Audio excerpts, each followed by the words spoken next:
ചെത്തിപ്പുഴയടുത്ത് കൂനന്താനത്തുള്ള സങ്കേത ആശ്രമത്തിൽ വന്ന് വർഷങ്ങളായി പ്രകൃതി ജീവനത്തെക്കുറിച്ച് സംസാരിക്കുകയും അത് പ്രചരിപ്പിക്കുകയും ചെയ്തുകൊണ്ടിരുന്ന പള്ളത്ത് താമസമുള്ള ശ്രീ വർമാജിയുടെ ശിഷ്യനായ കുര്യൻ സാറ് ഇപ്പോഴിവിടെ വന്നും മറ്റുള്ളവരോടുമൊക്കെ കൂടുതലായി പറയുക പ്രകൃതി കൃഷിയെക്കുറിച്ചാണല്ലോ.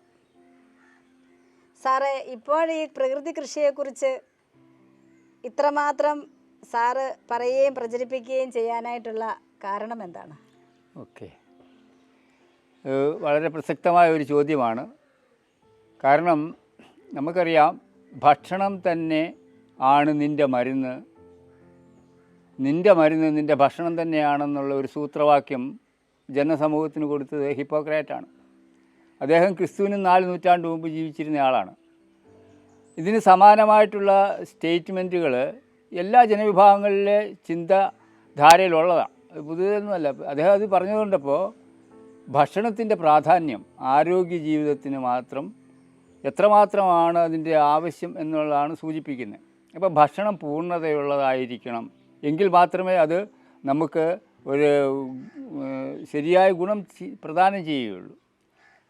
അപ്പോൾ ഇത് മരുന്നും കൂടി ആകണമെന്നുണ്ടെങ്കിൽ തീർച്ചയായിട്ടും അത് പൂർണ്ണതയുള്ളതായിരിക്കണം.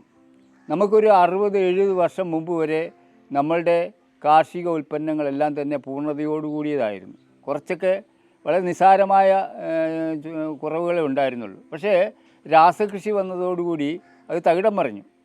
രാസകൃഷിയുടെ അതിൻ്റെ ദൂഷ്യഫലങ്ങളെപ്പറ്റിയൊന്നും ഇവിടെ വിസ്തരിക്കുന്നില്ല. ഭക്ഷണമല്ലാതായി മാറി എന്നുള്ളതാണ് കഴിഞ്ഞ ഒരു നൂറ്റാണ്ടിൽ സംഭവിച്ച ഏറ്റവും വലിയ ദുരന്തം. അതിൻ്റെ ഫലമാണ് ഇന്ന് മനുഷ്യ സമൂഹം അനുഭവിച്ചുകൊണ്ടിരിക്കുന്നത്. രോഗങ്ങൾ കൂടുന്നു എന്ന് മാത്രമല്ല, അതിമാരകങ്ങളായ രോഗങ്ങളാണ് ദിനംപ്രതി വർദ്ധിച്ചുകൊണ്ടിരിക്കുന്നത്. പുതിയ അതിമാരകങ്ങളായ ഡീജനറേറ്റീവ് എന്ന് പറയും, മാരകങ്ങളായ രോഗങ്ങൾ വർദ്ധിക്കുക. ഇതിൻ്റെ എല്ലാം അടിസ്ഥാനം അവൻ കഴിക്കുന്ന ഭക്ഷണം. അത് ഒരേ സമയം അപൂർണമാണ്, അതേസമയം തന്നെ വിഷപൂരിതവുമാണ്. ഈ പറയുന്ന രാസവളങ്ങളും കീടനാശിനികളും കളനാശിനികളും എല്ലാം ഉപയോഗിച്ചുണ്ടാക്കിയെടുക്കുന്ന ഈ ഭക്ഷണം കഴിക്കുന്നതാണ് മനുഷ്യൻ്റെയും മാത്രമല്ല അവനോടൊപ്പം ജീവിക്കുന്ന സകല ജീവജാലങ്ങളുടെയും ജീവിതം ദുസ്സഹമാവുകയും അതില്ലാതായിക്കൊണ്ടിരിക്കുന്ന ഒരവസ്ഥയിലേക്ക് വരികയും നാളെ അതിൽ നിന്ന് മോചനം പ്രാപിക്കാൻ പറ്റാത്ത തരത്തിലേക്ക് വളരെ സങ്കീർണമായിക്കൊണ്ടിരിക്കുന്ന ഒരു കാലഘട്ടത്തിലാണ് കൃഷി.